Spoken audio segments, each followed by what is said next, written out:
Martin, ano Hello, ba guys. ang pangalan mo? Ayan, Patricio. ipapakita ko lang Wow! Pangalan mo, oh. bata, guys. Ilang taon na si Patricio? Galing sumagot. Five po. meron ba kayong- 5. Ayan. Ano meron ba kayong ang anak na Tagalog ganyan, ng guys? 5? 6. 6. Magaling, magaling. Nag-aaral ka na? Galing ng bata sumagot ng Nag-aaral ka na? clown. No? Apo. Saan ka napasok? Sa school. Sa school. Magaling, magaling. Okay, dahil ikaw ay nag-aaral na, katulad ba ng ibang bata, meron ka bang gustong maging paglaki? Lang at parang Apo.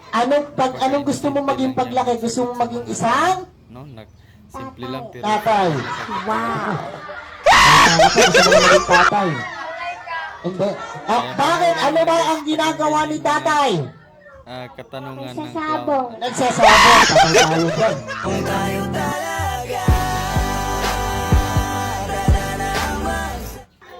Ewan ko lang kung ano yan, scripted yung video Aray na ko. yan, guys. No? So hindi, ang ibig ko sabihin, hindi parang tatay. ano, parang- Ang bilis mo naman. Ang ibig ko sabihin, for example, nakapagtapos ka ng pag-aaral, ano yung gusto mo maging trabaho paglaki? Gusto mo maging isang? Kanya o hindi siya tinuruan. Doktor, very good. Palakpakan naman natin. Gusto niya maging isang doktor paglaki.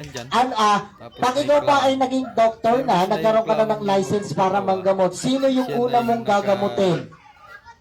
Nakapag ano ng Mama. nakakatawa. Si mama. Ayan, bait naman. Ano ba sakit ni mama? Guys, ang galing-galing yun. Sumusta. Sumagot. Chismosa.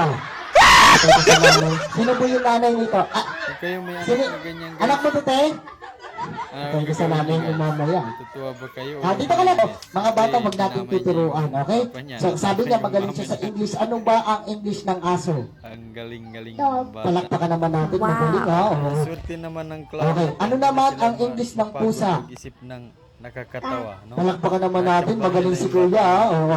Ito naman, medyo hirapan ko ng konti, ha? Ano ang English ng papaya? Ayos, bata na te. 5. Silka. English din. Papaya. Nakakatawa din, guys. Parang sabon ata yun, ha? Kung titingnan mo siya, napaka-innocent Papaya na silka. bata na, pero Ito naman. Ano naman ang English ng baka? bumagay yung mga sagot. Corned beef. Nasa lata na yun. Talagang sa lata na. Nila yung Ano naman ang English ng kambing? Tama-tama bata yung nakita nila. Me. Ano naman ang English ng kabayo? Ayan, hindi na wala nang Red horse. yung Okay, tayo dyan. sobrang Puro nga kalokohan. sabihan na to, grabe. So matalino nga pa anak mo. So, alam mo na ba yung gagawin mo? So, shoutout sa Anong lahat gagawin dyan mo? pa. Iwan naman ng pagkakita sa ating Shoutout